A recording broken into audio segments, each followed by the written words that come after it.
আমার ভিডিও যারা নিয়মিত দেখছেন তারা ভালো করে শুনবেন। রাম সীতা হনুমানের এই দেখুন লক্ষ্মী আঁকা রয়েছে। এই ভালো করে একটা প্রথমে একটা তুলে নিই। আমাদের কাছে দুই ভদ্রলোক এসেছেন। ওনারা ওনাদের ফেস দেখাতে চাইছেন না। ওনারা এসেছে পান্ডু থেকে। কোথা থেকে এসেছেন আপনারা? পান্ডু থেকে ওনারা এসেছে। আমি ভিডিও করতে পারি না, আমার হাতে সময় থাকে না, তো ওনারা এসেছে, একটু দেখিয়ে দিই। ওনারা পান্ডু থেকে এসেছে। এই যে দেখুন ওনারা কিছু কয়েন নিয়ে এসেছেন। অনেকে কয়েন সম্পর্কে বা বিভিন্ন জিনিস জানেন না, আমার কাছে সচেতন। প্রথমে একটা আমি তুলে নিলাম। এই যে একটা দেখুন শুভ লাভ, এই যে লেখা রয়েছে দেখুন, গণেশ, লক্ষ্মী রয়েছে, হাতি রয়েছে। এই দেখুন ইউকে 1 আনা, ইস্ট ইন্ডিয়া কোম্পানি 1818। এইগুলো কিন্তু কোনো প্রকার ইস্ট ইন্ডিয়া কোম্পানি এই কয়েনগুলো কিন্তু তৈরি করেনি। এই কয়েনগুলো যে তৈরি করেছে সেগুলো হচ্ছে সাধারণ পাবলিক, অর্থাৎ আমার মতন আপনার মতন কয়েন তৈরি করেছে সেরকম। এগুলো হচ্ছে ডুপ্লিকেট কয়েন, এগুলো কোনো কয়েন না, এগুলো হচ্ছে টোকেন। ভালো করে শুনুন, এগুলো কিন্তু কোনো প্রকার কয়েনের টোকেন। ইস্ট ইন্ডিয়া কোম্পানি কী কয়েন তৈরি করেছে সেগুলো আপনাদের আমি ধরে ধরে দেখাবো, একদম ধরে দেখাবো, কোনো চিন্তা করবে না। তবে দেখুন এই যে হনুমান আঁকা রয়েছে, পর্বত তুলে যাচ্ছে। এই যে আপনারা দেখুন এটাও রয়েছে কি 1818 রাম সীতা হনুমান। এগুলো কিন্তু সম্পূর্ণ ডুপ্লিকেট কয়েন, একেবারে 100% ডুপ্লিকেট কয়েন।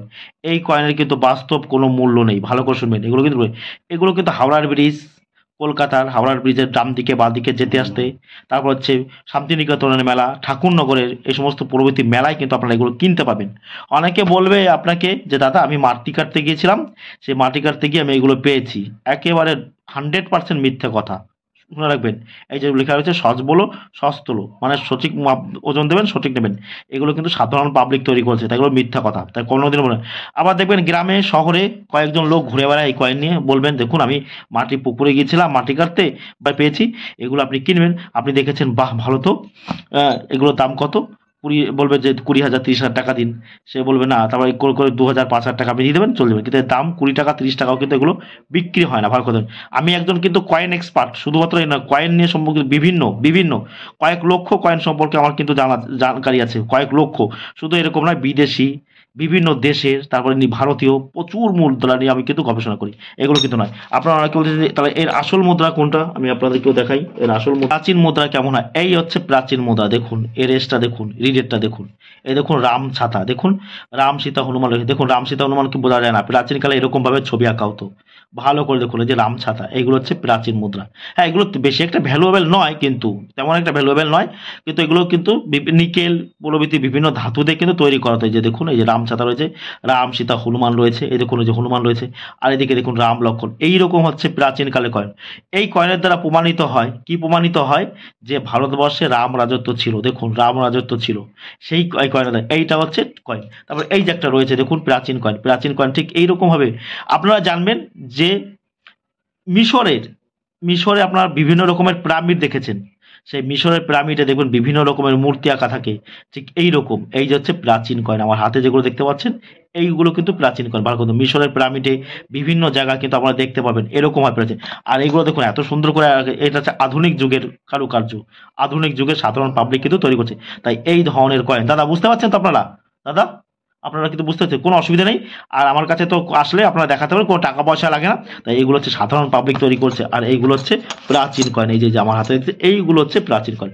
অনেকে বলবে যে রাম সীতা হনুমানের কয়েন আছে, সুচ টানে, বলবে আপনাকে এসে যেরকম রাম সীতা হনুমানের টাকা আছে, সুচ টানে, চাল টানে, সেগুলো থেকে কিন্তু দূরে থাকবেন, কারণ ওইরকম কয়েন আমাদের কাছে কিন্তু কোনো ভ্যালু নেই। আপনি এমনি দিলেও আমি কিন্তু নেব না, আমি কোনো প্রকারের এমনি দিলেও কিন্তু নেব না। ব্রিটিশ ইস্ট ইন্ডিয়া কী কোম্পানি কী কয়েন তৈরি করছে ভালো করে শুনবেন। আপনারা জানবেন যে 1700 এবং 1800 শতকে ব্রিটিশ ইস্ট ইন্ডিয়া কোম্পানি কিন্তু আমাদের ভারতে আসে। প্রথম কারা এসেছিল ভারতে শুনবেন, স্যার টমাস রো, মনে আছে? অনেকে ইতিহাস যারা পড়েছিলেন, স্যার টমাস রো 1665 খ্রিস্টাব্দে জাহাঙ্গীরের রাজসভায় কিন্তু প্রথম তারা এসেছিল। কি করতে এসেছিল, যে বলেছিল যে আমরা ব্যবসা বাণিজ্য করব। 1665 ওই যে প্রথম এসেছিল, কোথায় সেটা আপনারা জানবেন। আর পর্তুগিজরা এসেছিল সর্বপ্রথম আমাদের এখানে কালিকট বন্দরে, সেটা কোচিতে কিন্তু অবস্থিত। যখন ইস্ট ইন্ডিয়া কোম্পানির শাসন শুরু হয় ভারতবর্ষে, আপনারা জানবেন যে সিপাহী বিদ্রোহের পর থেকে ইস্ট ইন্ডিয়া কোম্পানি, অর্থাৎ 1857 খ্রিস্টাব্দের পর থেকে ভারতের একচেটিয়া ক্ষমতা কিন্তু ইস্ট ইন্ডিয়া কোম্পানিতে চলে যায়। তখন থেকে তারা কিন্তু একচেটিয়া ক্ষমতা চলে যায়। কেন? এতদিন তারা বাংলায় ছিল, কত 1757-তে বাংলায় ছিল। পলাশী যুদ্ধের পর 1757 বাংলায় তারা শাসন করত।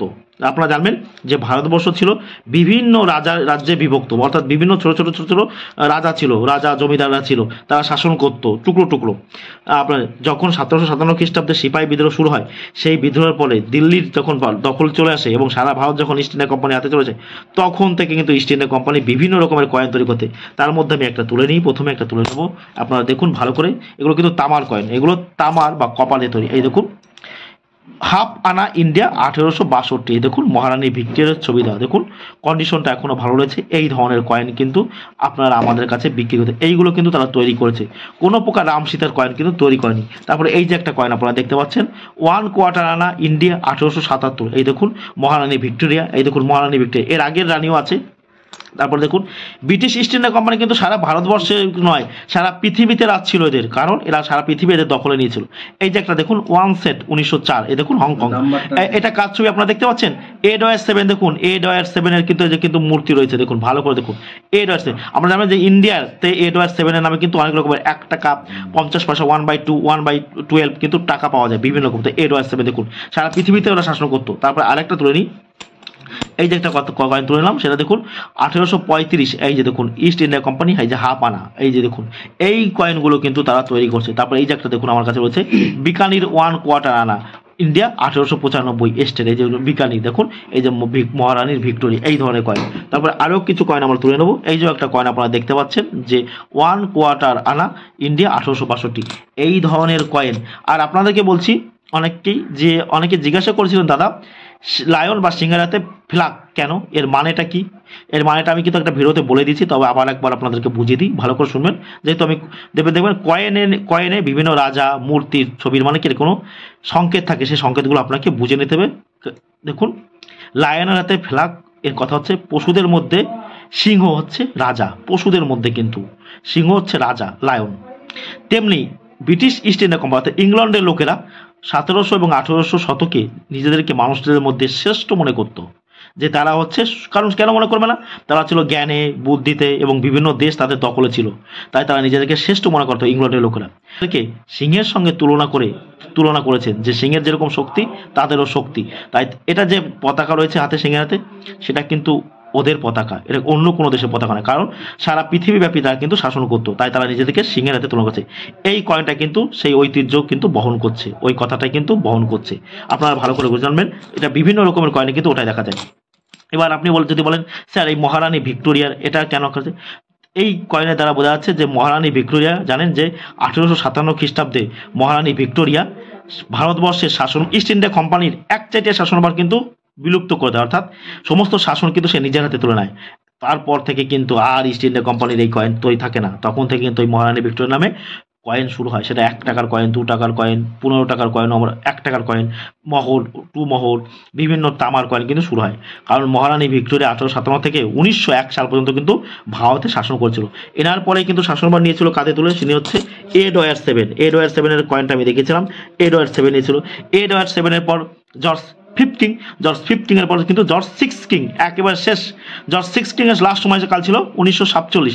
তারপরে ভারত যখন স্বাধীনতা হয়ে যায়, তখন ভারত কিন্তু নতুন কয়েন চালু করতে থাকে। তখন ভারতে কিন্তু এই যে দেখুন 1 রুপি ইন্ডিয়া 1950, এই কয়েনগুলো কিন্তু তৈরি করে ভারত। তাই বলছি এই যে এই ধরনের কয়েনগুলো ভারতের, এগুলো নিকেলের কয়েন। আর এই ধরনের কয়েন কিন্তু সম্পূর্ণ নকল কয়েন বা ফেক কয়েন, এগুলো আপনারা কখনোই বেশি টাকা দিয়ে কিনবেন না। আপনাদের কিন্তু বারবার করাচ্ছে, আমাদের মূল উদ্দেশ্য হচ্ছে আপনাকে সতর্ক করা বা আপনাদেরকে বিভিন্ন কয়েন সম্পর্কে জানকারি দেওয়া। এর জন্য কিন্তু কোনো টাকা পয়সা কিচ্ছু লাগে না। যারা টাকা পয়সা চায় তারা কিন্তু সম্পূর্ণ প্রতারক। আরও কয়েন সম্পর্কে যদি আপনি না বুঝতে চান, আমার কাছে আসবেন, আমি বিনামূল্যে আপনাদেরকে বুঝিয়ে দেবো। তাই এই ধরনের কয়েন আপনাদেরকে হাত জোর করে বলা হচ্ছে যে এই ধরনের কয়েন আপনারা কেউ কিনবেন না। হ্যাঁ, আপনারা শখে এইগুলো কিনতে পারেন, কিন্তু এগুলো দাম কম, কিন্তু এগুলো আপনারা কিনে রাখতে পারেন, কিন্তু এগুলো একেবারে অরিজিনাল কয়েন, কিন্তু এগুলো হচ্ছে সাধারণ পাবলিক তৈরি করেছে, অর্থাৎ এগুলো বেশি দিনের কয়েন নয়। তাই এই ধরনের কয়েন আপনি কখনোই আপনারা কিনবেন না। আমাদের ভিডিওটি ভালো লাগলে অবশ্যই আমাদের চ্যানেলটা সাবস্ক্রাইব করবেন